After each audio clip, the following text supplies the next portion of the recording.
Hey, everybody. Welcome back to the Siren podcast. My guest tonight is Mark Black. He is an audio engineer and producer based out of southern Mississippi.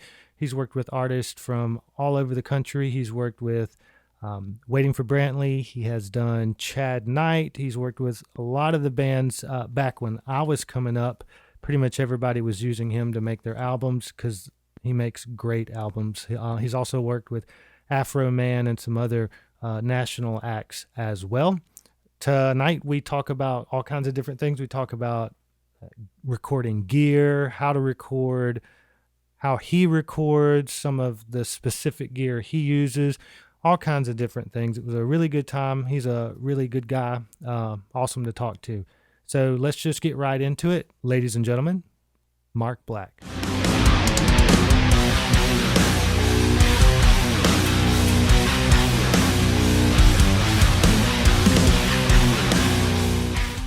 Hey man, how you been doing?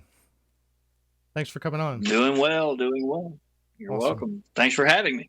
Oh yeah, I really appreciate you coming on. So I've been a fan of you and your work since I was a young child. So if I remember correctly, you did Hybrid number 5, right? Was that you?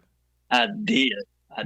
Yeah. So that was actually one of my first outside projects that I had worked on. So as far as a full-blown band production, I had done a couple of little things, but it was more along the lines of just trying to learn how to record and things like that. So that was kind of my first real paying recording job, if you want to call it that. It was good. That was the first time I heard a local band recorded well. Besides, we stuck like microphones in the jam room with us on a tape player, but that's the first time I heard a legitimate professional recording. So, ever since then, wow. You might not know this, but around the area, everybody's always like, man, we got to get a CD done with Mark Black. Growing up, that's what it was. Everybody wanted to go to Mark Black. The first Waiting for Brantley album, I remember hearing that one and going, dang, this stuff's good. It's like legitimately good, So I don't want to keep, bragging on you, but you're really good. So, hey. Oh, well, it's like somebody said, don't tell this. I was recording a drummer today, and I'm like, don't tell him too many good things. He won't be able to fit his head out the door. I said, I carry Vaseline with me everywhere I go, so just in case that happens. Yeah. So, what got you started in recording in general? Played in bands for years and years and just got tired of it. I don't know if you guys recall Tal's Dart Bar in Hattiesburg. Just got stuck playing there over and over, had about 4 hours worth of cover material. Just, at the end of the night, the whole band would make $40 after everybody drank the rest of the money in beer. Yeah. And so I was like, I'm done with this. You split it 5 ways and you make $5 for 4 hours. And I'm like, I'm done with this, And the guitar player wants to borrow, hey man, can I borrow your $5? I'm like, I'm done. So I'm, you know what? I'm just going to be a songwriter. I'm just going to do this myself because I can play keys. I can play guitar a little bit. And I can play bass. I cannot play drums, but I was always writing the drummer to do better. So yeah. I'm like, I can kind of sort of do it. So anyway, got a real job, bought a Roland VS 1680, Les Paul, Digitech 2101 guitar processor, a couple of keyboards, and went to town. And after about 6 months, I started letting friends and family listen to my songs, and everybody was like, man, that's the most terrible song I've ever heard in my entire life. That is just awful. But then they turn around and say, but it sounds really good. So what are you doing here? I'm like, I have no idea. I'm just trying to write songs for demos. Well, that sounds better than anybody else's recordings around here. And I've been doing it for 6 months, So I'm like, ding, calling. So, I've always been kind of interested in recording, but that was it. I mean, once I actually started doing it for myself, then my buddy said, "Hey, I know a band over here from Smith County. Let's go see if we can get these guys in here."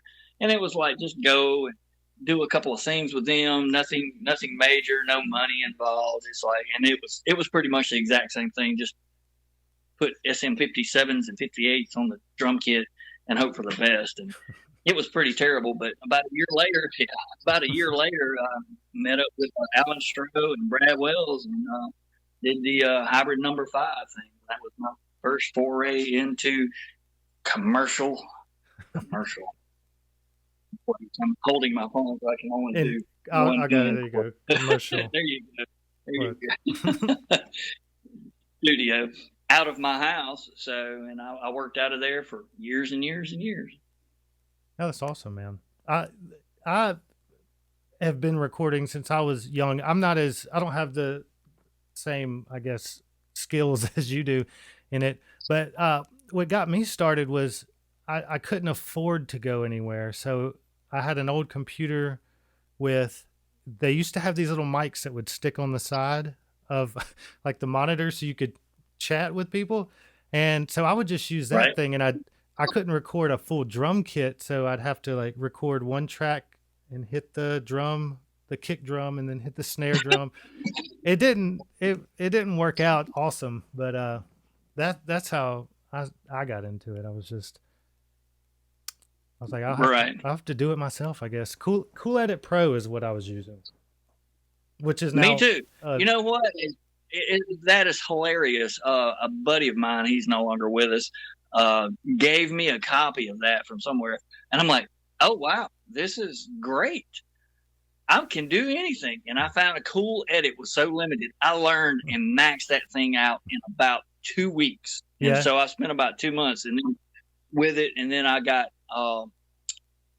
Sound Forge. What was the Vegas Video? Yeah, Vegas Video, and I stayed on that for about 2 years, and that's after a couple of years of that, I went to Steinberg with New Window and Cubase. So I'm still on Cubase. Yeah, was working in Pro Tools today, and I'm surprised I have hair left because I was about to pull my hair out with Pro Tools.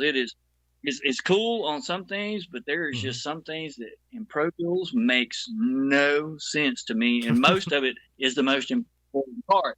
Like a band member being able to hear themselves in headphones and monitor back and listen as they're playing. And last night we were setting up, and I could not get signal through the headphone mix for nothing. It was just like, oh my goodness. And so I'm like, okay, it's midnight. We got to be back at 7. I'm just going to watch videos while I'm driving home on YouTube. I found about 3 videos, and I watched videos on my way home and got home and laid down, and it's like poof. I'm like, woke up this morning. I'm like, oh, 3 videos. I hope those 3 videos work, and it worked, and it did. So, yeah, I started in Cool Edit, and I tried Cubase. I used like a demo version, but then I went to the Southern digital recording industry program. I went through that and did Pro Tools. So I learned Pro Tools in and out, like how to do sends and aux tracks, and pretty much the whole everything. And what sucked for me is I was using a Windows PC, and then they upgraded to Windows 10, and Pro Tools, the version I had, wouldn't work on Windows 10, so I'd have to upgrade and pay another $700 for not even the HD version. So I ended up just now I'm in Logic because it was $200 and works for what I need it to. So Logic is getting where it is huge. It is absolutely huge. So yeah, and it's got a lot of stuff built in. They basically made GarageBand off of Logic. Mm-hmm. And you know how easy it is to record in GarageBand. It's like pull up a couple of instruments, boom, boom, boom, hit tap on your iPad, and next thing you know, you got a decent sounding demo. You can take those audio tracks and then put it in Logic and just mix the daylights out of it, and you're like, that was done in GarageBand? It's like, yep. Yeah, I got into it, and it's super simple. It's a lot simpler than it was to learn Pro Tools stuff, because Pro Tools, I'd be staring at the screen going, I just want to turn the volume up on this track, and I have no idea why it's not going up. So, but yeah. Right, exactly. But, I guess the most important thing is I heard the guy from Fish, Trey, the guitar player, he's had this same, he's had this same Mesa, like the Mark IV amp or Mark III amp. And he said, I could get new amps, but I know exactly how this one works. So there's no point in me changing it. So I guess the more familiar, you can be better at a system you're more familiar with than a better, system that's you don't know very well. Right. So I think that's very important. Right, exactly. So I was just reading an article from Produce It Like a Pro. I just watch those videos and everything because that guy comes up with some really cool stuff. The new thing is, which is the most powerful DAW? Well, it doesn't matter if you can't use it. Yeah. It makes no difference. You have to, if you're like I am at a point right now when all this virus stuff hit, I was working in New Orleans, pretty much 7 days a week. And then all of a sudden I'm like, oh my goodness, I don't have a job. So I packed all my stuff up, came home. I'm like, what can I do? And I'm like, well, I guess I can, work on mix templates and try to just become a better mixer and better at doing what I do. But once you get into a commercial setting where you're actually recording somebody and you are exchanging money with them, you better know your stuff. They can't sit and wait on 45 minutes to, do a quick edit, which in Pro Tools takes me about 45 minutes to do an edit. We're on Cubase, I can do it in 45 seconds. I've had people be like, they'll watch me and I'm like doing boom, boom, boom, boom, boom. And they're like, how did you do that? Last guy I went to took him 30 minutes to do that. I'm like, no, man, it's just you grit it out and boom, go. If you're kind of sort of halfway on time, I can do edits like a beast. Yeah. In Cubase, not in Pro Tools. Pro Tools has that stuff. They have Beat Detective, which does that, but then it's still like it's not intuitive at first.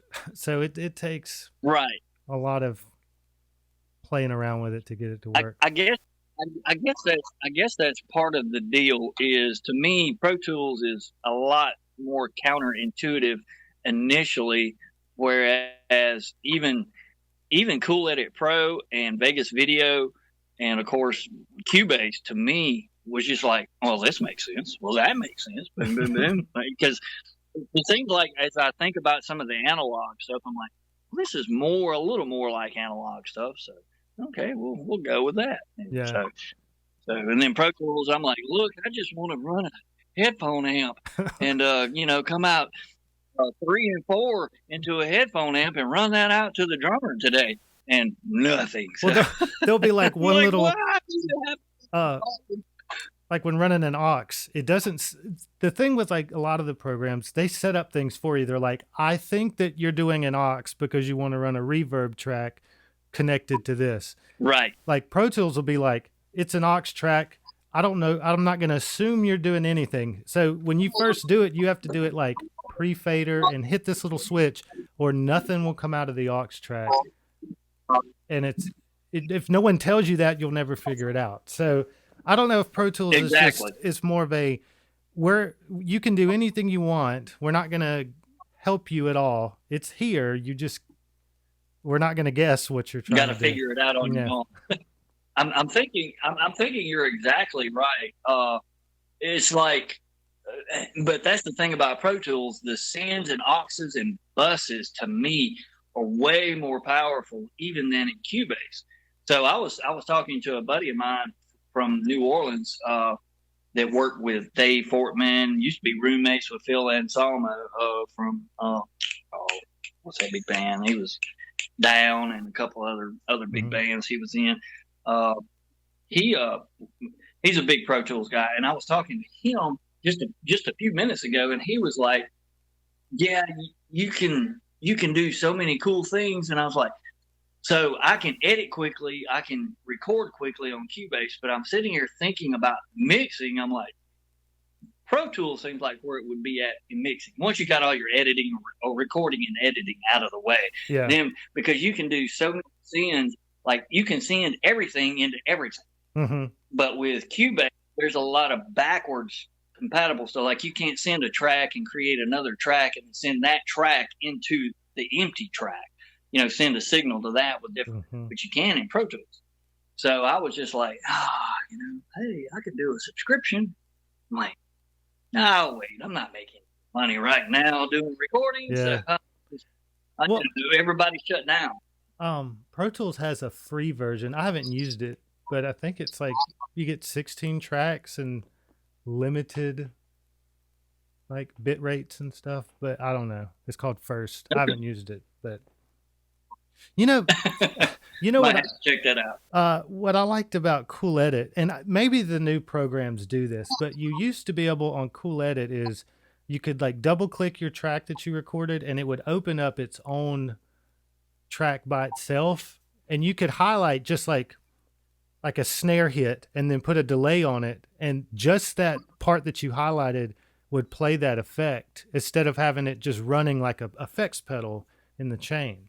I don't know if you can still do that, but that I like that. I use that a lot. I missed that. I know exactly what you're talking about.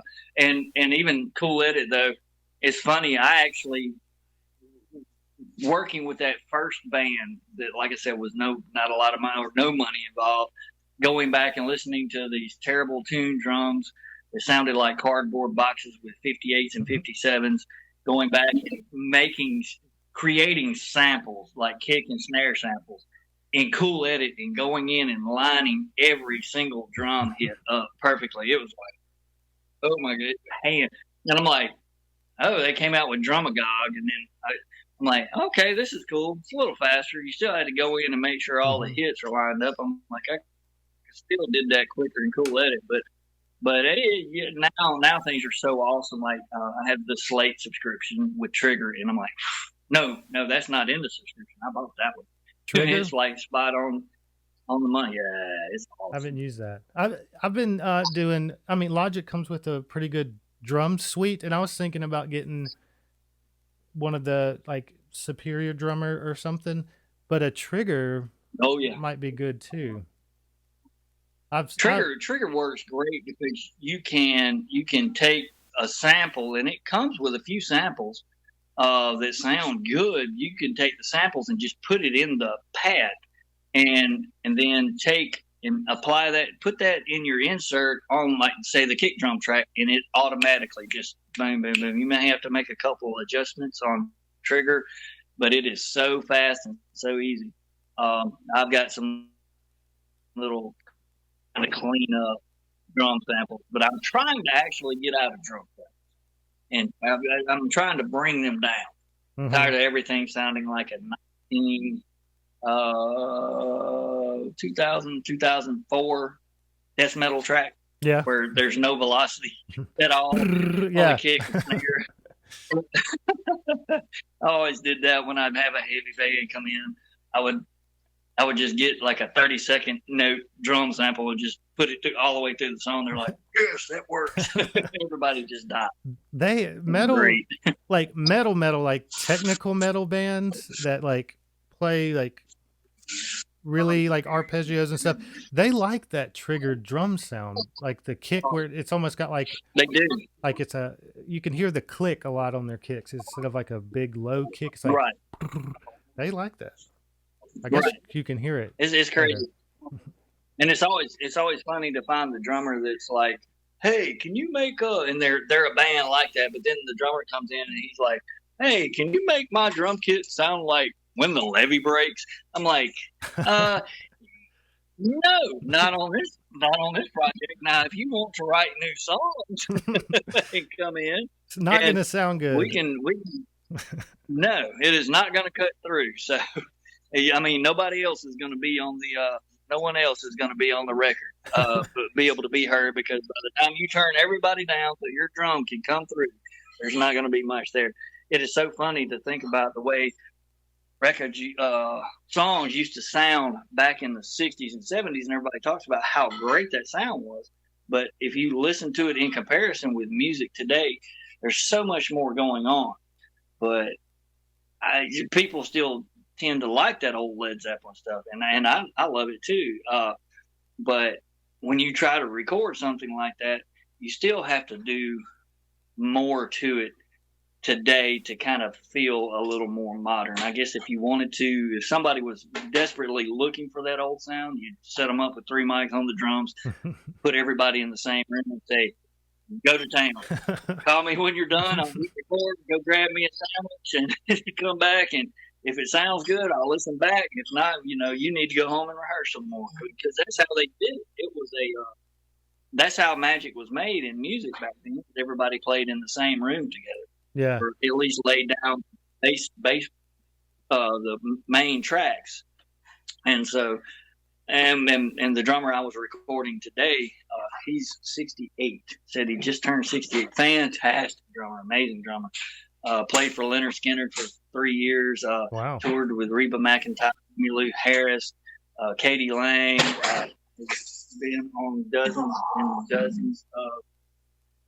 and dozens of Nashville records that were just top of the line. Just I can't even think. John Michael Montgomery, just so many records.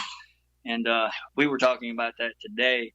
Yeah, you can overdub everything a little bit at a time and get a good sounding record. Everything's solid and tight, but it's probably not going to be magic per se that you get with 3 or 4 people, 5 people playing together at one time. So some of what I didn't, and I might get a lot of hate for this, but when it comes to like the older music, I'm really big into a well-produced album. Like there's a difference from something that sounds, to me, I think what makes something sound professional and sound not professional is, unless you're going for that effect, is how close it sounds to the mic. If you have a snare drum that sounds like it's recorded far away, it sounds amateur. And if it's like solid and up front in your face, it sounds good. And Zeppelin kind of sounded like it was off back in the field, and there's not a lot of low end, and low end also adds to the punch of a mix, and that's all missing. Exactly. So, I mean, that's kind of. I remember when I first started mixing, I'm like, man, this sounds great. And I still had that mindset of low end quality from the 60s and 70s and even the early 80s and through the 80s to where I'm like, this sounds great. And then this, of course, is like 2002 or 2003 or something like that. And then I pull in Creed, something from Human Clay, and pull it in, and I'm like, this and it sounded amateur. I mean, it really did. So then I had to start, okay, what are these guys doing? And I thought it was limiting because that was back during the volume wars, and everybody was trying to make their song the loudest song ever. And I was like, so I started just mixing into the compressor and the limiters, trying to limit everything, and it was just the complete backwards way to do it. And this, of course, like I said, this was almost 20 years ago, and I can still say that I probably make music or make my masters a little too loud, but I'm getting out of that. But that's what I've been doing since my time off, is trying to get that good production sound. And I'm taking old songs that I recorded, 5, 10, 15 years ago, and just kind of remixing them and just adding the modern things that you're talking about that I added then, but now I know about the mixing part and trying to make that more of a produced sound exactly like you're talking about. I don't want everything to sound like Led Zeppelin for sure. I'm like, how far away was the snare drum mic? I had the mic outside the window there. So exactly. So could you go back, and you might not even be allowed to do this, but could you go back and remix a Hybrid No. 5 song? Probably. I actually have the DVDs backups of almost everything, but I would have to pull that up and remember what program I used, and if it was Vegas Video, probably not, because I found something else that was Vegas Video and nothing lined up. So this was before time code. Well, not time code, but before broadcast wave. It was just a wave. So if you punched in a vocal at 2 minutes and 53 seconds, when you opened it up, it was at 0, and you can't sit and slide 40 tracks back and forth, and little bit. Yeah, try to make it. It would sound a mess. So I probably couldn't. I could probably go and remaster some of it, but there were some things that I wanted to do. Even listening back to the Hybrid number 5, I'm like, I really wish I could go and change this and do this and stuff like that. But I would literally have to see if any of that stuff would line up in when I opened it up and brought the WAV files back into Cubase today. Now, if I found somebody with a version of, you know what? Now I think about it, I bet, I don't know. I'd have to go check and see if I could get a free version of a Sony Vegas Video, see if it would open up a 20-year-old file. It may do it. So I don't know. Well, just cool to check out. If you, I think people might like to hear that. If you're bored one day during the quarantine, or I may talk to Alan Stroh about that, and of course that's Brad's nephew. Brad was Alan's nephew. So, and me and him are real close. I was talking to him a couple of days ago, and I said that's something I may need to check into, because I think the songs were good enough that they probably could benefit from a little more modern mix and modern production, and me knowing a lot more now than I did way back when. So, yeah, I mean, that'd be cool. But no pressure or anything. Just if you're digging around, I think it'd be cool. It's not like I don't have time. We're just all kind of sitting home, be like sitting around the house. Hey, what can I do today? Well, I don't want to go mow the yard. Hey, let me go mix a Hybrid number 5 song. That's a good idea. I'll check that out. Yeah, that'd be cool. So when you were set up at, and this is just kind of a personal question for me, when you were set up at C&M, you had that room in the back. There was a little amp in there, an Epiphone amp with one volume knob. Do you remember that amp? Yes. Hold on. I do remember that amp. What about it? Well, that I've been looking for one of those forever, and I found one at C&M, and they sold it before I could go back and get it. But I was just going to see what you thought about it. Well, I would say that it'd be a great amp. I'm in the dark out here. But the one was dead from the get-go. So it never worked, and I guess I could probably take it to Nashville and get it repaired. Yeah. But, yeah, it is a Galaxy 33.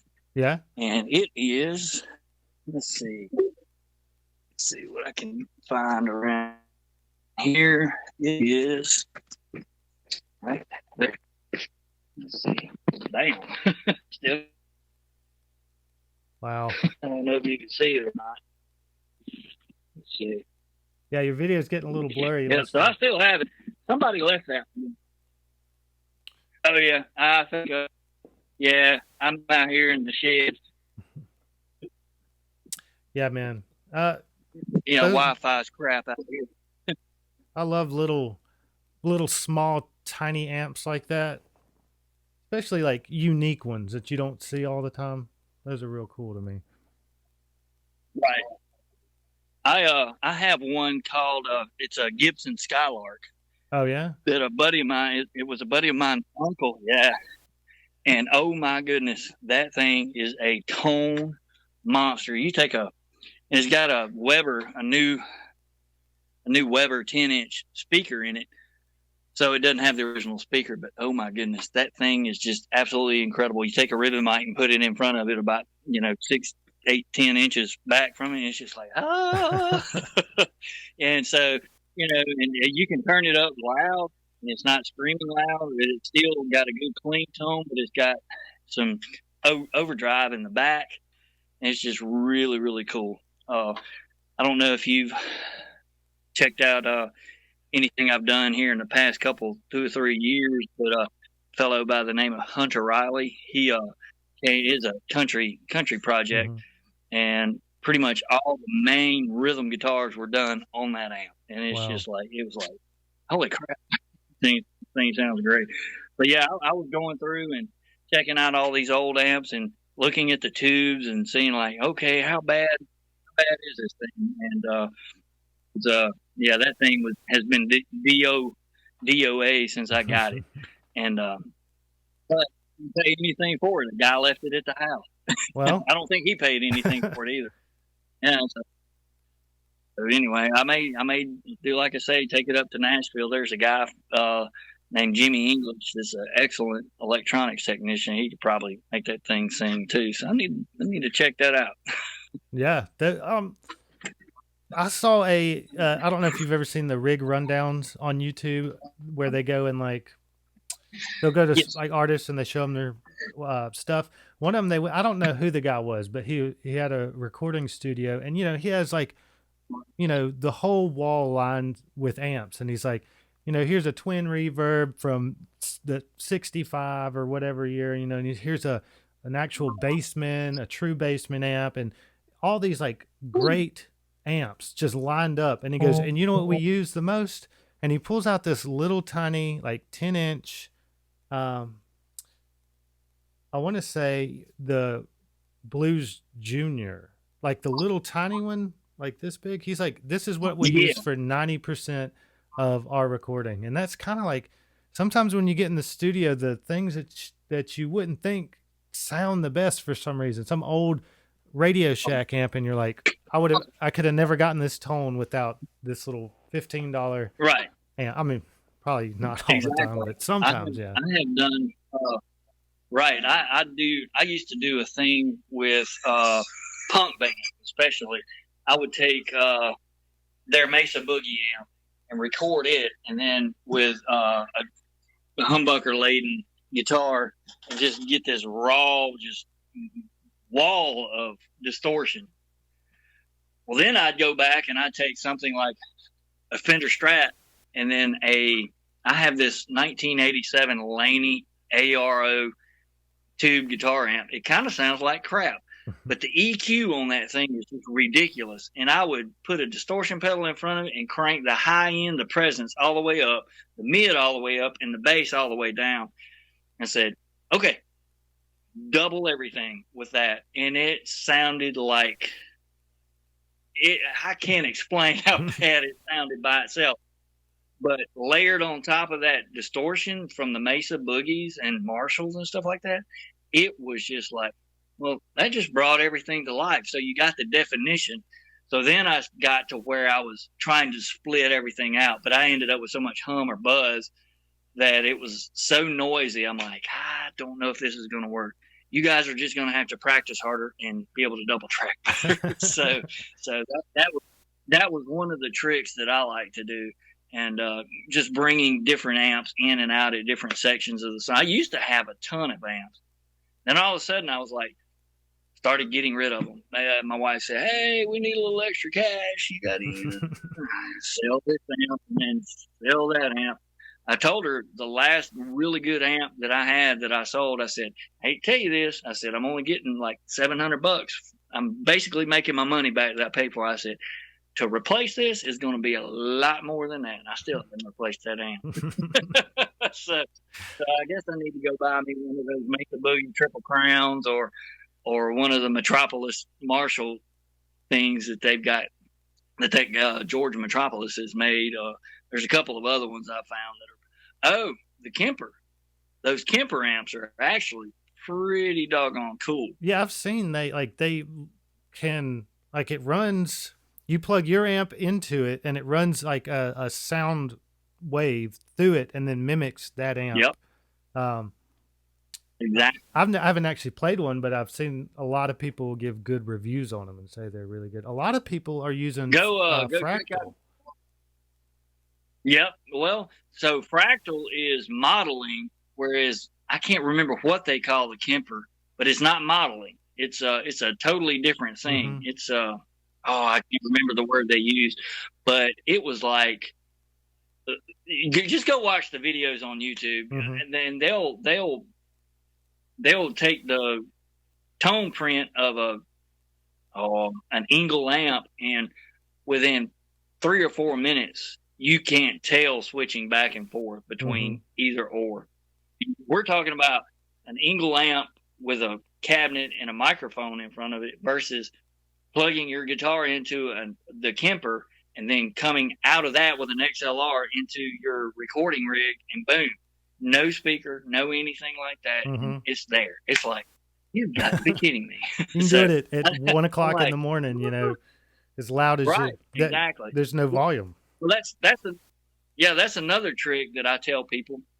That, okay, yeah, go use your plug-in simulators. Well, it just sounds kind of flat. Well, the trick to get a good guitar tone is, like, when you're standing next to an amp, you get that resonance coming back through the guitar from the sound of the amp, and that's what makes a guitar amp sing a little bit. Well, just plug your guitar into your computer. Now, this is kind of defeating the purpose, and crank your monitors up, and you'll get a lot better tone out of that, just cranking your monitors up, if your monitors can handle it. I don't know if you have monitors that can do 110 dB. Probably not, but Mine don't. if you did, you wouldn't want to be right. You wouldn't want to be in the same room with it. But that's about the thing. That's basically what everybody's going for. So. Yeah, I recently got bias effects for guitars. I mean, I don't do a lot of high-end recording. There's two versions. One of them lets you go in and you can literally change, like, you can pick a Marshall amp and change the preamp tubes, or you can change the output tubes. You can add 3 rectifier tubes or 1 rectifier tube. You can actually go in and bias it. You can adjust the transformer in it, the diodes, everything you want on it, and create your amp. But the one I have is called bias effects, and it lets you pick. They're not licensed to call them amps, but they have one that's called, like, British, and it's an orange amp, you know, or it'll be like a tread plate, and it's a Mesa rectifier. But you can go in and put virtual mics. Like, you can pick your speaker cab, 2x12, 4x12, and, like, you can pick a SM57 and put it where you want in front of the amp, as far back as you want. You can double mic it with ribbons, and it sounds pretty good for, you know, what it costs, and it guitar matches, and it does all kinds of crazy stuff. It's good to play around. I mean, you might want to look into that. I mean, you might not want to. Some people find it cheating to do that, but for me, it's good for songwriting. The way I look at it is, if you spend 8 hours trying to get the perfect guitar tone, have you recorded anything? Have you gotten done? So a lot of times, some of the best things you can come up with, which is crazy, some of the best things you can come up with are things that you just walk up, plug it in, and whatever happens. I've had stuff like a mic get moved on accident, and be like, man, that sounds incredible. What the world? And then walk in there, and then I had spent 20 minutes miking something up. They turn around, move the mic out of the way so they could lay their guitar case down or something. I'm like, well, that actually sounds pretty good. Go record now before we lose anything special. Crazy things like that. So it reminds me of a time I was walking out of, I don't know if you ever came to the house or not when I recorded at my house, but I would record drums and sometimes guitar amps in my daughter's bedroom, which was upstairs. And I was walking out, and I had a guitar amp this guy was playing a guitar amp, and I walked out the door, and I stopped right when I was closing the door, and I heard this wonderful stereo image coming from this mono amplifier. Even though we had a ton of effects on it, it was still a mono amplifier. So I went and grabbed omnidirectional condenser mic and set it right where my head was, and it made the most awesome stereo spread off a mono amp that I've probably recorded myself, and I'm blown away by it. I can't even. It was a Small Room 9 song, and it had banjo in it for some. It was like, so I actually go back and listen to that song probably 2 or 3 times a year, but I can't remember something about stars or something. I can't remember. I have probably recorded 2,000 or 3,000 songs over the years, maybe even more than that. I was thinking, me and my wife were talking, was thinking about 5,000 probably. Wow. I used to stay really, really, really busy. So bands, I can remember bands. I can remember the songs. I can't remember the names of the songs about half the time. So. Yeah. What do you think is the biggest song you've produced so far? Do you know? Or the biggest what? Like the biggest song, like the song that got the biggest. Have you? I think one of the Small Room 9 songs made it onto one of the rock charts, but I'm not sure when or which one. It's almost kind of like I don't know. It's kind of crazy. I'm trying to think. People really don't let me know a whole lot about what goes on once they've left. Yeah. once I email them or hand them their final master to be mass produced, I usually don't hear from them until they're ready to either they're playing locally and want me to pop in and say hey, or the next project comes along. Luckily, I do well enough that I've ended up with a lot of repeat business over the years, so that was good. Yeah, I've never really thought about that, but I have noticed. So I'm a photographer, so I've taken pictures of people, and you spend a lot of time, especially in the editing process, especially in music and in photography, and you spend all this time making sure it's perfect and ready to go out, and you send it out to the customer. And I had one that I did. I spent a lot of time. It was it was a wedding. So it was a bunch of pictures. I spent a lot of time on it, and I sent it out, and they were like, thank you. And I was waiting for them to be like, these are good. I like this. I didn't like this. And I just got, thank you or whatever. So I still have no idea if I did a good job, if I did a bad job. So, whenever you hand in some work to somebody, you don't hear anything back. It's kind of, you never know. You never know if they liked it or not. Or... It's like, exactly. Well, I mean, if nobody gives you feedback, good or bad, you don't know which way to improve or which direction you need to go. So getting feedback is always a great thing, unless you're a singer on stage. Yeah, never do that. No. Don't do that. So for everybody at home listening, if you pay for someone to work for you and they do some artwork or something like that, make sure and tell them that you liked it. I mean, I guess if you hate it too, I don't know, be tactful on that one, but at least let them know what you thought about it. Right? That sounds right. Yeah. Exactly. Okay. Exactly. That helps a lot. We're all in this. Right. We're all in this together. We find things that we like to do, things that help us become the people we want to become. And if we get no feedback from our potential clients, then it's easy to become stagnant. And people, definitely nobody I know become stagnant. Yeah. And then you never know if they liked your stuff or not. Or, I guess if they come back. Yeah. So, I've asked you most of my questions. So what equipment? I mean, maybe some people like to keep it a secret, but like your main, like your go-to gear, like your go-to mic, outboard gear, or what kind of stuff like that do you use? I don't know if you ever saw my setup. I still have the same setup. Basically 8 channels of MyTech high quality digital conversion. 8 channels in, 8 channels out. I have a Universal Audio 4710 with 8 channels in. Few other PreSonus mic pre's. It's kind of weird. I basically ended up with prosumer stuff. what I call prosumer stuff. Stuff that's not terribly expensive. It usually ended up being more on the clean side.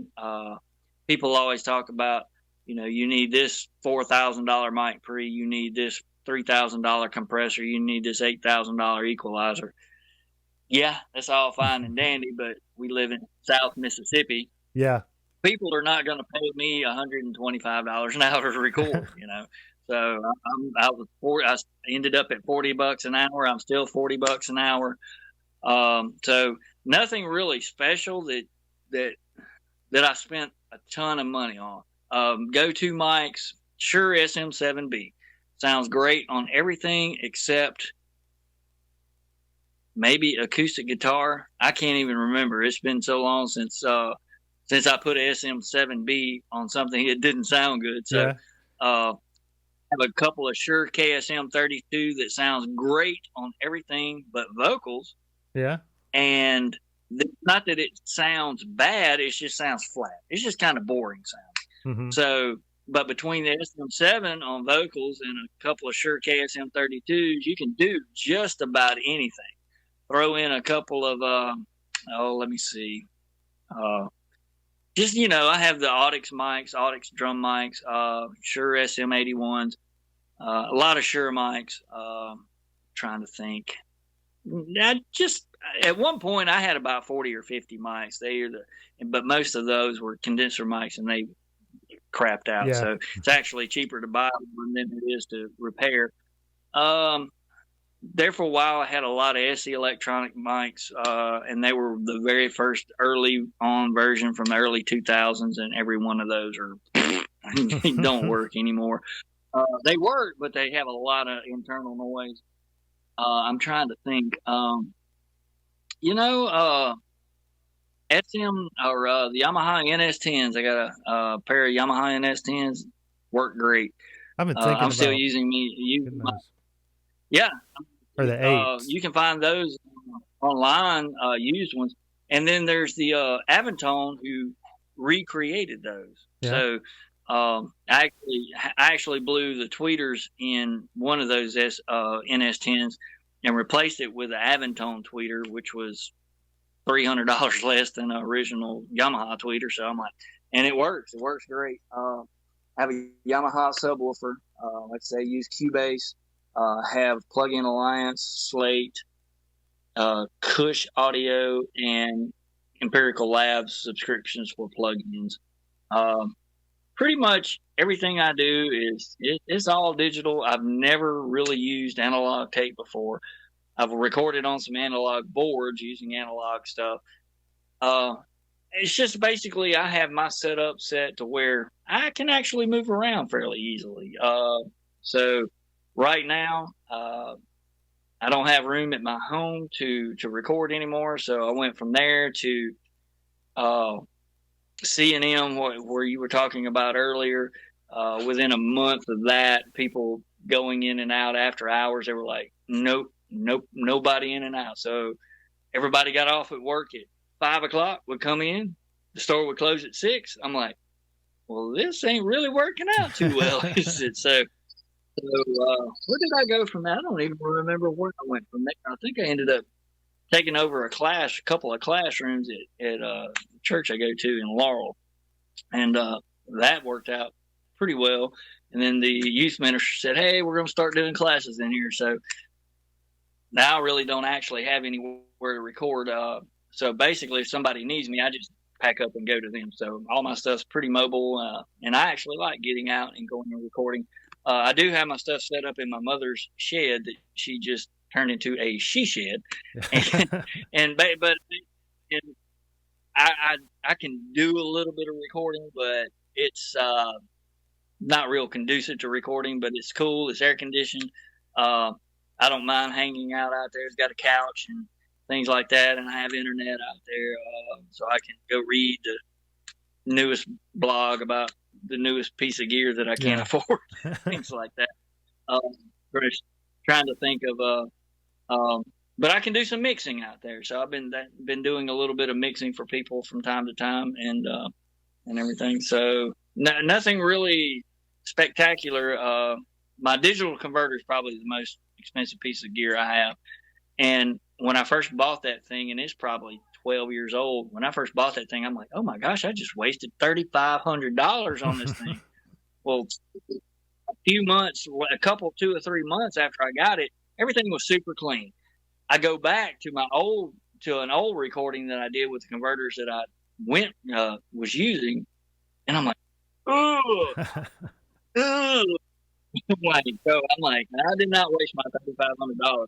And I mean, that thing's still kicking too. So that is one thing you can say about the higher end gear, the boutique gear, is it actually lasts.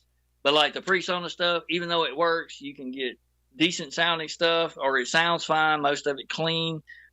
It don't last long. Crackling pots, or it just flat out dies on you. You know, when you pay $500 for a channel strip with a mic-free EQ and a compressor on it, if you get 2 or 3 years out of it, yeah, you're doing good. But if you spend $5,000 on something like a pendulum audio, like I would love to have, it would probably last forever, and not have to have anything to it. Yeah, the higher end stuff. I mean, the thing is, you'll see a lot on the internet. They'll be like comparing a Behringer to a Universal Audio preamp, and there's, you can get in there and nitpick and be like, oh, it's not that much sound difference sometimes, maybe not with Behringer, but some places, but it will last longer. It's a better built, most of the time, a better built machine, right? Piece of equipment. Exactly. Yeah. And that's what I tell people. I'm like, okay, go buy you a Behringer. If you're making money with it and it craps out after 2 years, throw it away and buy another one. Yeah. Or save a little bit of money and buy the next higher one up that you can afford. But really, by the time you do that 4 or 5 times, you could have bought what you really wanted to start with. Well, see, when it comes to guitars, when I would play live, I have a Gibson SG that I used to play, and then like it would get, it would fall over, or someone would be close to it that I didn't know who they were, worried about it walking off. So when I started playing live, I'd get an Epiphone. I started playing Epiphones. So, if I'd pay $300 for a used one, and if I drop it and the neck falls off or something, I'm not going to be devastated if someone steals that guitar. I would be if someone stole my good one. So sometimes, I guess your use case, like you're saying, if you're making money and you're using this preamp and you use it and make money for 3 years, it worked. Get a new one. Right. Yeah. Exactly. Sell a new one. Exactly. Yeah. So let's see. So you're still recording. Is there somewhere just so people can go and see your work, get in touch with you if they want to work with you? I mean, Facebook's probably one of the best places. I believe my Facebook is, my phone number's on Facebook. There's also, I think it's Black Magic Studio, which I've gone like 8 different studio names, it seems like, but I started out as Riverside because I live on the Leaf River, so that was Riverside for a long time. I don't even remember what all I've called myself besides idiot sometimes. But I have, let's see, Black Magic Studio, I believe, but now I actually go by Black Market. So, Black Market. Yeah. Mark. Oh. There you go. I was like, okay. I'm like, hey, somebody said, well, that's pretty slick. I like that. So that's that's pretty much what. And I'm going to be honest with you. I am the most non-social media guy ever. It's like I go out of my way to do everything completely different. I make fun of people taking selfies, driving down the road. I'm like the kid off the Simpsons when they run off in the ditch. I get out instead of being like, "You need some help." I'm like, yeah. Quit taking selfies while you're driving, you 16-year-old idiot. So I am like a terrible social media guy. I do not keep up with it. So I guess I need to, if I plan on, if this COVID thing keeps on and I don't go back to my real job, quote, real job. Yeah. Basically, I may have to be like, okay, you guys, I'm ready to record it. My dog needs to be fed. Come wait, record I got something. kids too. Yeah, come record. Oh yeah, I got a kid too. He might want some food too. Yeah. So yeah, just check me out, I guess, on Facebook. Mark Black is just for my own personal page, and then just check out Black Magic Studio. I think I have Black Market Studio on Instagram. So, but I don't even know how to operate Instagram. I'm gonna be honest with you. I don't get it either, and I should. Like my job is I work in technology. Like I develop like technology for hospitals use. Like that's what I'm doing. And when I get on Instagram and Snapchat, I'm like, I don't know what to do. I don't know what I'm supposed to do. So don't feel bad. Don't feel bad. I mean, it's just all that stuff to me is just bragging on yourself. Yeah. Too many people, too much information. Like, okay, you just woke up. Okay, you just put your slippers on. Okay, you just walked across the floor to the bathroom. I don't need the next part. I'm good. Let's just stop right there. Skip it. There, yeah. We don't need any more information. It's like people. I don't know. I'm like, okay, I've done every now and then. I'll post something on Facebook. I think, but one of the last times, my 2015, my son was born. I guess I can post that. Before that was like 2013. I was in Jacksonville Beach on the Atlantic Ocean, and then 2 weeks later I was on Santa Monica Pier in California. I'm like, that's kind of cool. I can post that. It's not bragging if it's true. So I'm like, okay. To me, that's what Facebook and all that stuff is, just people bragging about their boring lives. Hey, look how bored I am today. I have knitted a well something. if you haven't been on recently, most everything is having to do with the virus and the political stance that you have with said virus. So it's getting kind of, because everybody's at home now. Now they're all getting on Facebook, and people are starting to come out of their shells from being cooped up for so long. So now everybody's letting it go on Facebook. I like to stay out of it because I don't want. You can really get people angry at you on social media. So I don't want people mad at me. Yeah, so right. Exactly. Yeah, I want to be known as the guy that. It kind of reminds me, like back when I used to have bands coming through the house all the time. Hey, can we take a picture with you? Nope. Like, if you want to find out what I look like, you got to pay. Come record with me. You got to be in the club. Like that. Yeah. So I don't get on Facebook that much. I don't spout my views on. Well, it's like one of the rules. You don't talk about politics, sex, or religion. Mm-hmm. But that being said, did you hear about the priest that was running for governor? I didn't. They got caught in the child abuse scandal. That's pretty bad joke. You can edit that one out. I just did I have a piano here with a drum kit loaded up on it, so I did a rim shot. Hey, I had a former drummer from Leonard Skinner give me a rim shot today, or the rim shot. I'm like, hey, drummer from Leonard Skinner. That's good. I mean, how often do you get that? I don't think anyone's ever given me no one famous. Right, exactly. No one famous for sure. So, so everybody can reach you on that website, or I'm sure if anybody wants to work with Mark and you can't get a hold of him, you can reach out to me and I'll help you. I'll send them to you. Yeah, so just check me out on Facebook. I know my phone number's on my personal Facebook page, and I'm pretty sure it's on the Black Market Instagram, maybe. not even sure about that. But then the Black Magic Studio, which I guess I need to go in and change the name of that to the Black Market Studio. So Okay. So, yeah, and you work all kinds of artists. You do. I mean, is there anything you don't do?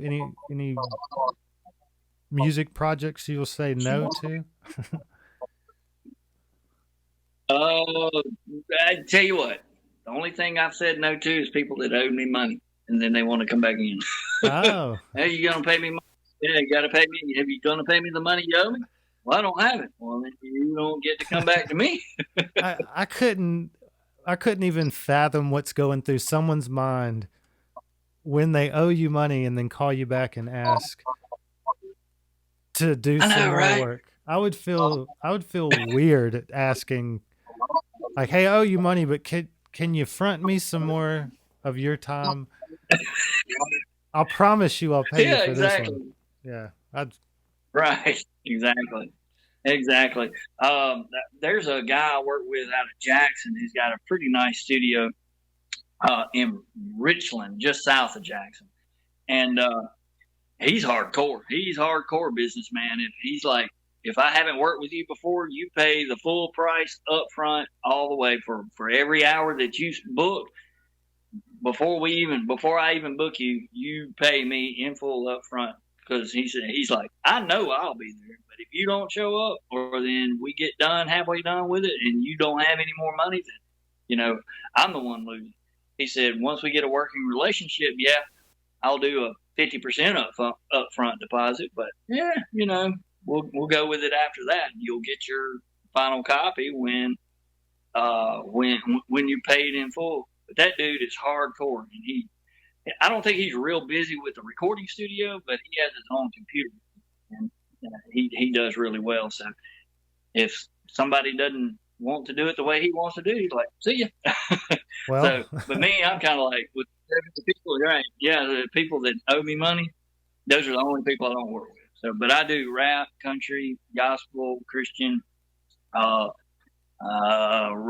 heavy metal, death metal. I can't think of anything that I just like any. I'm not saying that I like any. I have preferred music that I like. I basically like good songs. yeah. So, but the style doesn't bother me. Who does it doesn't bother me. If Justin Bieber had the best song if I loved a song that he did, I would be like, who cares? It's a great song. I don't care who does it. To me, a great song is a great song. Yeah. That is a very true statement. Yeah. Sometimes people get caught up in the genre and who did it and stuff like that. So, but they're listening to it in the car when they're by themselves. The song they talk about, they're riding around listening to it. Yeah. You pull up beside them at the red light, and you can look over there and say, they're listening to that Justin Bieber song. They're listening to Justin Bieber. They like switch it real quick to like gangster rap or something. Yeah. Nah, I'm not listening to that. Everybody's like listening to Justin Bieber. So you've worked so people can hear your work with. You did the recent Chad Knight stuff, right? I know you mixed one, and then you did his actual album, the non-live version, as well. Yes, I did both. I recorded and mixed both the album and then the can't even remember the name of it. I think it's just Chad Knight Band. Mm-hmm. And then they did the live show at Slowboat in Laurel, and I recorded that and mixed that. Forrest Proctor and his production company did the video for that. Okay. Yeah, so you've worked with Chad, you've worked with I just had Waiting for Brantley on the last show, so you did their first two albums. And Small Room 9. And who else? You worked with Afroman at one point? Afroman, Paul Johnson. He's been in several bands around the area. Back before 2011, about 75% of my business came from the Gulf Coast. So I did a ton of bands from the Gulf Coast over the years. Of course, also, thinking back on it, I think 99.9% of those bands are no longer together. Yeah. So, So, and like I say, over the years, I'm thinking to 3,000 songs or so that I recorded over the years. Like I said, my wife was saying probably closer to 5,000 or something like that. So it's been a pretty good ride so far. I'm glad that I'm still being able to do a little bit here and there. A lot of people call me to come help them with drums, like today. Yeah. They'll get somebody will hire a drummer, and then they're like, we really only have one chance to get this right because this guy's way too expensive. Let's call Mark. He can come in and and I'll go use their stuff, or I'll bring a lot of my stuff. And like today, I bought my Universal Audio 4710 for extra 8 channels into the guy's Pro Tools system, and a bunch of my mics to record the drums today. Turned out great, but kind of sort of going back to the gear. I don't care how many mics, how many mic pre's, how many millions of dollars. Yeah, there's a little bit of quality there that once you kind of start putting all that stuff together, it makes a little bit of difference. But you're looking at 5 to 10%. The rest of it comes from the artist, from their playing, from their art, their instrument, and that they spent all the years to learn how well that instrument sounds. Like those drums today, they're Vista lights. Basically a John Bonham Vista light. And they sound phenomenal. But the dude's been playing for umpteen years, so he knows how to hit them just right. Plus, he can walk in, listen to a song, write out a chart, and have the song done in 30 minutes. Maybe run through it 3 times, boom. If there's anything that needs to be edited, I'm like, yeah, man, I'll take care of that for you. Boom, boom, boom, I do that. But he's so good, he's like, by the time you get that edited, I can just play it again. We play it again. That's how good of a drummer he is. So when you hear a band and on the radio or something like that, a lot of times it's a lot of production, a lot of, okay, we need to get this title, let's do it again.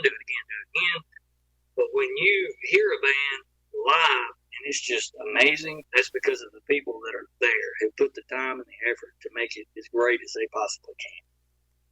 Yeah. And all I'm there to do is just catch. Yeah, but you do a lot though as well. So give yourself a lot of the credit too, especially on the tracks. There's a lot that goes, right. Especially a drum. Like you record a guitar, you can put most of the time a mic in front of it and record it. Drums, you're essentially miking 12 separate instruments. Essentially, snare, exactly. Top and bottom, toms, sometimes bottom toms, front and back kick, right. All the cymbal mics, and if anything's out of phase or they're not the right distance from each other and stuff like that, you run into all kinds of that. Recording drums takes it's a beat. It's its own thing pretty much. I found out years ago, instead of treating a drum set like 12 separate instruments, treat it like one large instrument that's a big headache to make sound really, really good.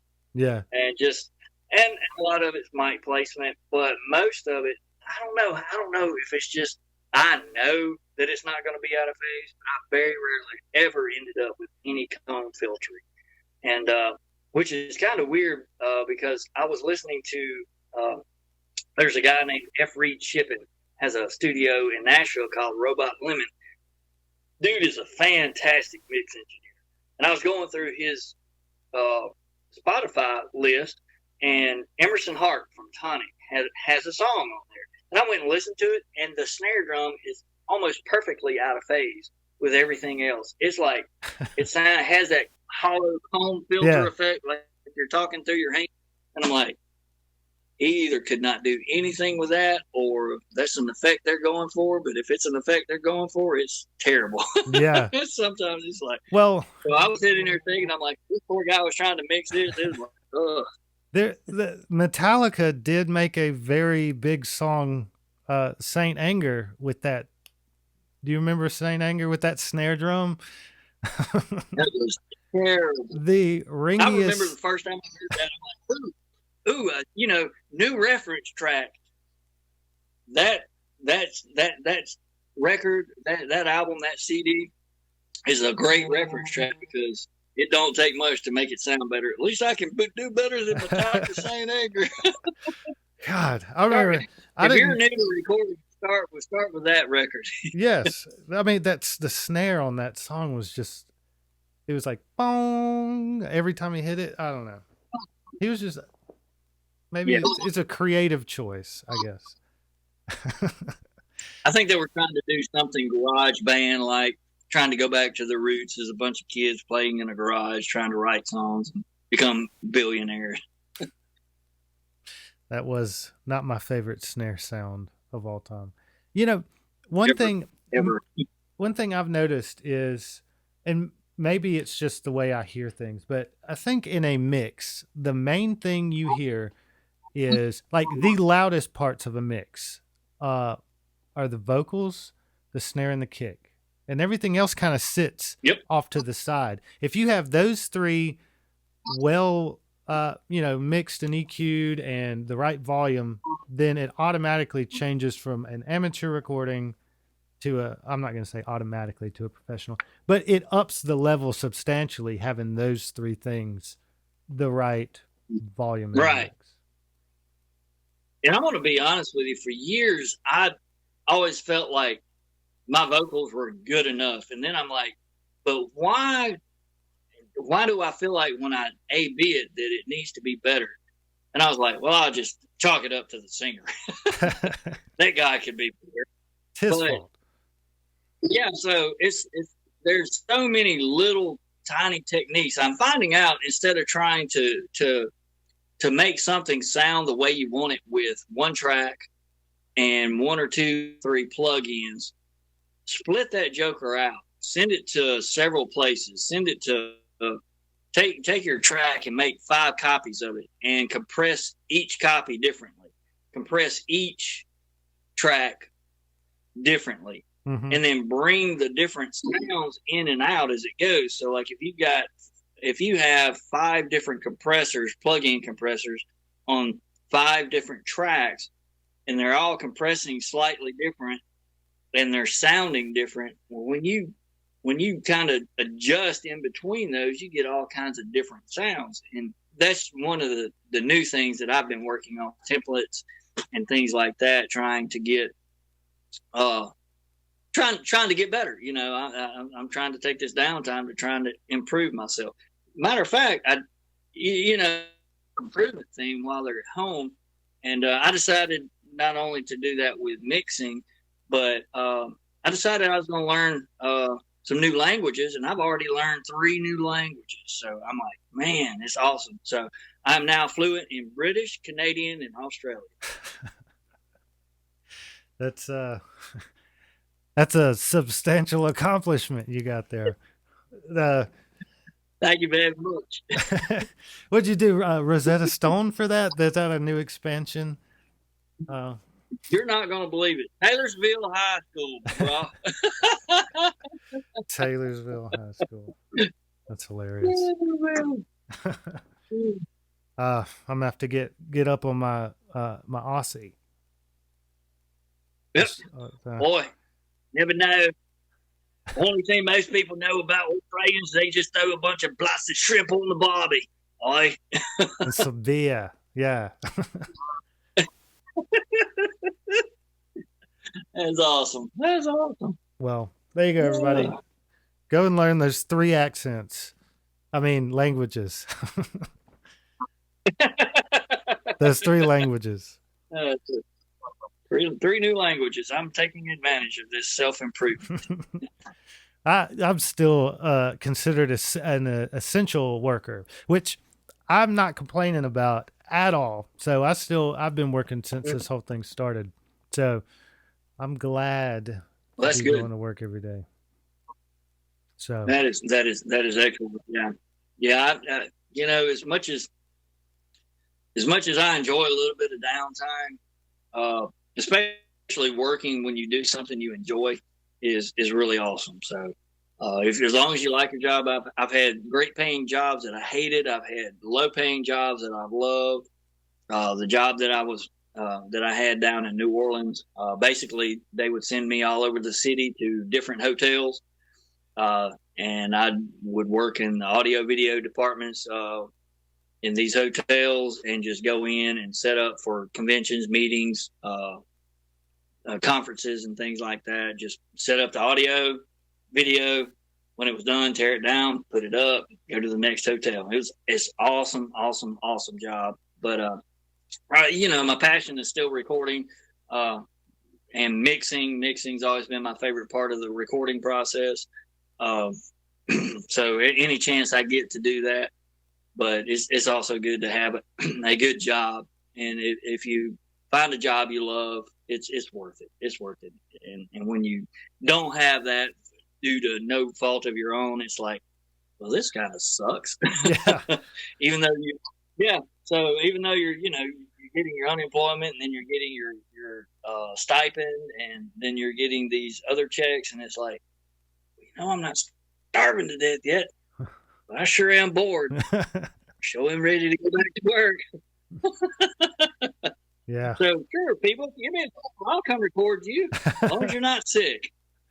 You could, well, I don't know. I was gonna maybe have them like in a separate room and just run the mics in there. Be like, all right, now you can go in. We'll do it through the windows or something. But yeah. Hey, you seen the giant cones that the guys use from the movies, and they're just pointing it at it.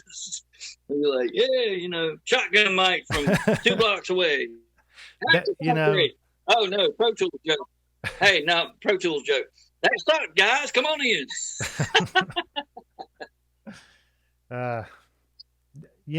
With the boom mics, you could start some sort of recording revolution, distance recording. Distant recording. Drive-by recording. You just drive by, hold the mic out there.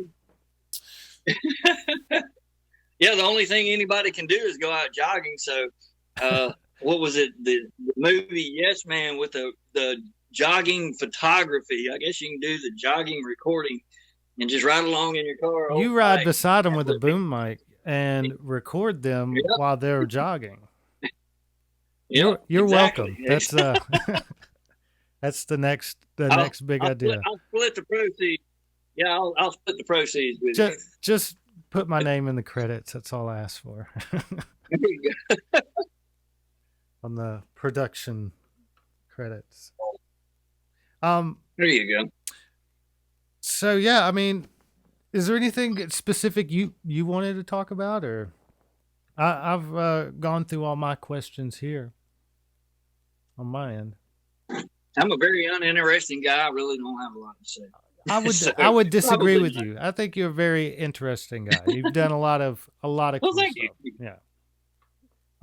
It's been fun. The weird thing is I didn't start the recording thing until I was 30. So I'm 50 now. So I've been at it for about 20 years, maybe a little bit longer than that if you count the songwriting phase. Yeah, it was just terrible, like I mentioned earlier. But yeah, it's a passion I've enjoyed. I'm not going to say every single minute of it, and the only time I'm usually not enjoying it is when I can't get gear to work properly. Like I'm last night. It's like I've had some times where I'm just like, all right, I'm just gonna record this one little thing real quick, and I end up spending an hour, and I'm just like, there is no reason why this shouldn't be working, and it takes an hour to figure out that there was a little box I accidentally clicked that did something. Exactly. That'll drive. Exactly. Been there. That's one thing about Logic. Like when I was running on a PC, sometimes my PC would just be like, I'm not going to work today. And then I'd turn it off and come back the next day and it works fine. And with my Mac, it's been working fine pretty much. Sometimes it'll do something wonky, but most of the time, like I turn it on, it comes on immediately. It's on running and I can just get to the point. So Well, that's awesome. Can I borrow $6,000 to buy me a new Mac? Well, let me tell you what I did. For my wife, I had my own computer, which I was running Pro Tools and stuff on, and I had the older version. And then my wife got a Mac, and my computer started acting. It got to the point where it wasn't fun for me to try to record because I spent more time messing with the computer than recording. So I got her Mac out. It was a MacBook Air, the cheapest one you can get, and Logic worked fine on it. I could record, 8 tracks at a time. I could have tons of plugins, and everything worked smooth.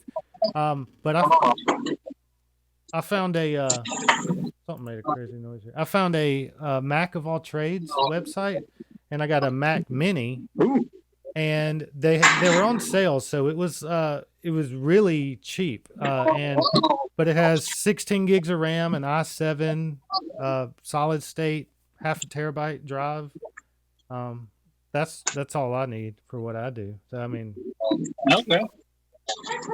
that's what I got. Yeah, I remember several years ago I was talking to some guys from one of those websites about a new Mac, and the first thing they did was they hooked me up with a quote for a Mac Mini. I'm like, I got to looking at the specs. I'm like, dude, you don't understand. I'm running 40, 50 tracks, and then I'm running probably 40, 50 group or auxiliaries or buses.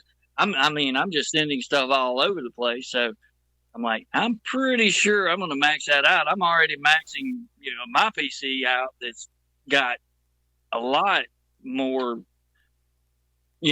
specs than this thing does. So I was like, just never mind. So leave it to me to take it upon myself. I just started building my own computers. Well, that's good. So the computer I have now, I just built probably less than a year ago, and it's been a hoss. Unfortunately, it got struck by lightning through the Ethernet cable.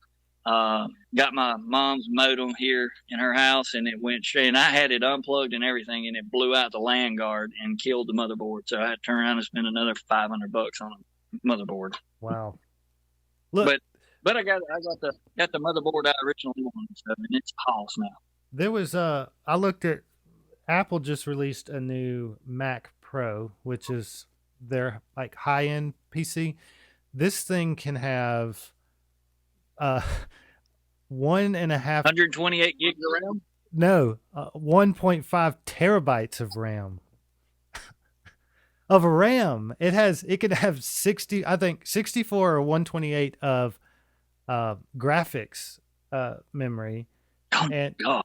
And I think it can go, I don't remember, 8 terabytes or something of M.2, the fastest storage it can have. It's got a server, but you know how much it costs is $50,000. Well, that's what hence the $6,000 for the bare bones. That's why I was saying, can I borrow $6,000?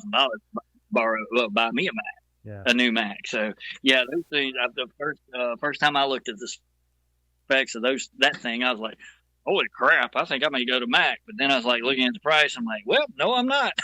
They're expensive. They're not cheap. But the thing is if you use Logic or Final Cut, like their built applications, they're highly optimized. Like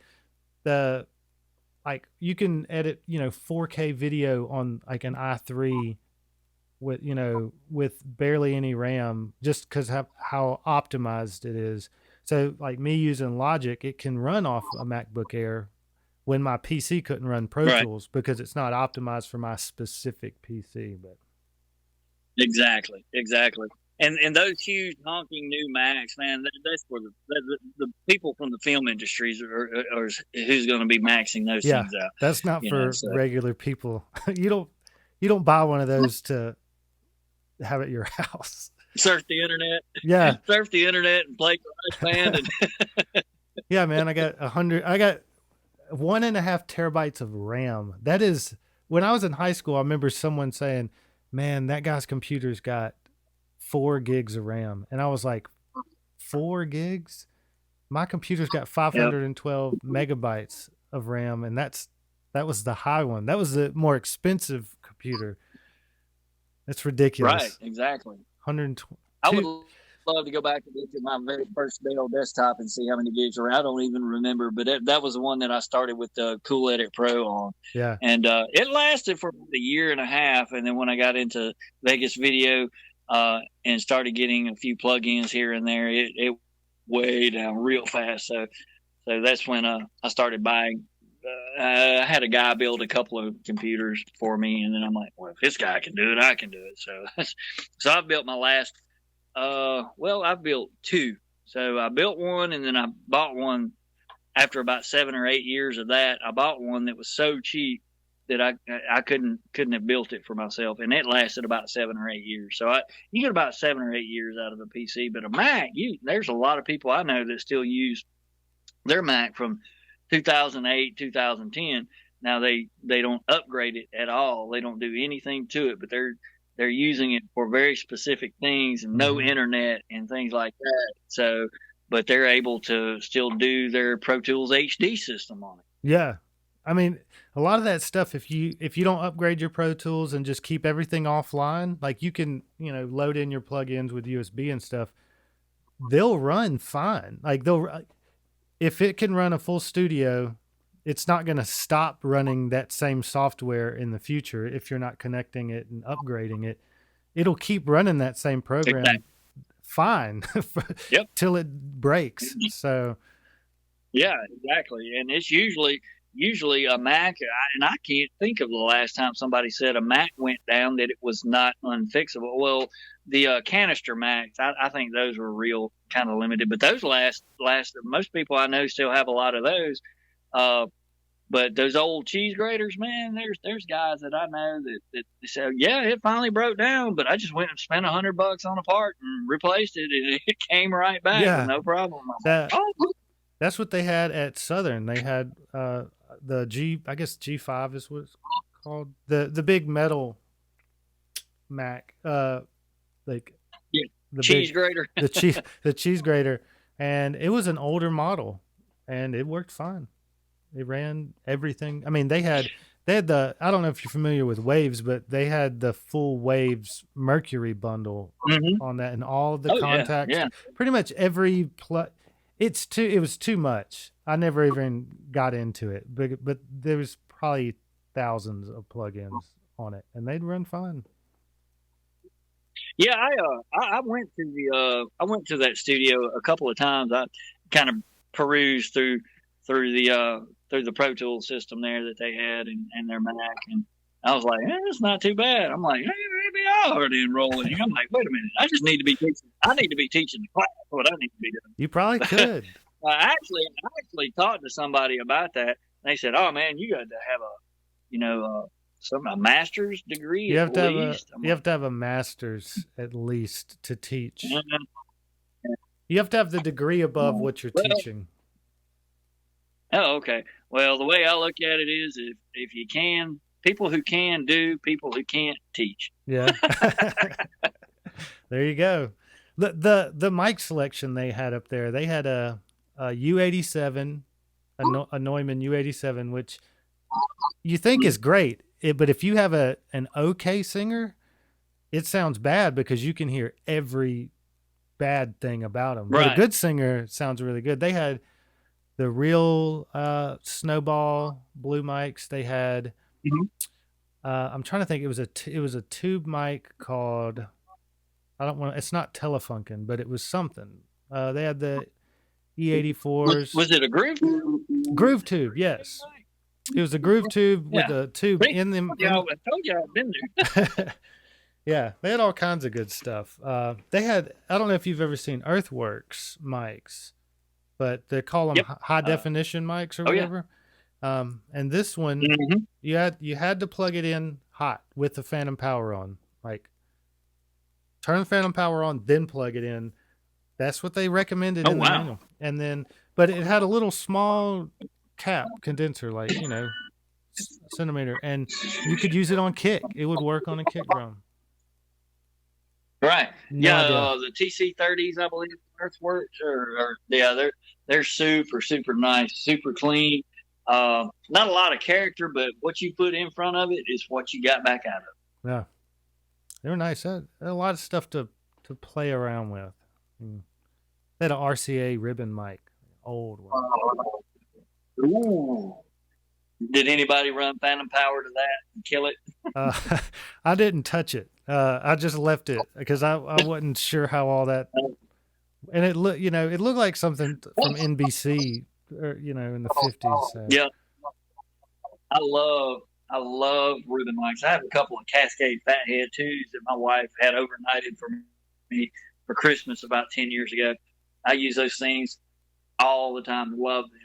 And never had to replace a ribbon either. So, I mean, she paid like $800 for a stereo pair of those. So, yeah, if anybody looking for an idea of how to get started, if you wanted to do any recording on your own, Shure SM7B, KSM 32, and any kind of ribbon mic that you can afford. Even the cheaper ones, the $200 ones sound good. They're really dark and don't have a lot of output, but I love ribbon mics. I always thought it'd be kind of cool to be able to record an entire album with nothing but ribbon mics and just to see how it would turn out. That's how much I love it. Do it. Do it. I need to. Well, I only have two, so I'd have to go on a quest to invest in more ribbon mics. So unless I just keep asking people, hey man, can I borrow your ribbon mic?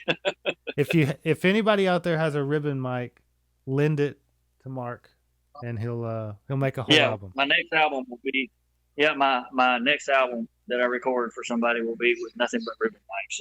All ribbon mics. You heard it here. Well, I don't want to keep you all night. So if there's something you want to, there's your cat. Hey, kitty. It was awesome talking to you, man.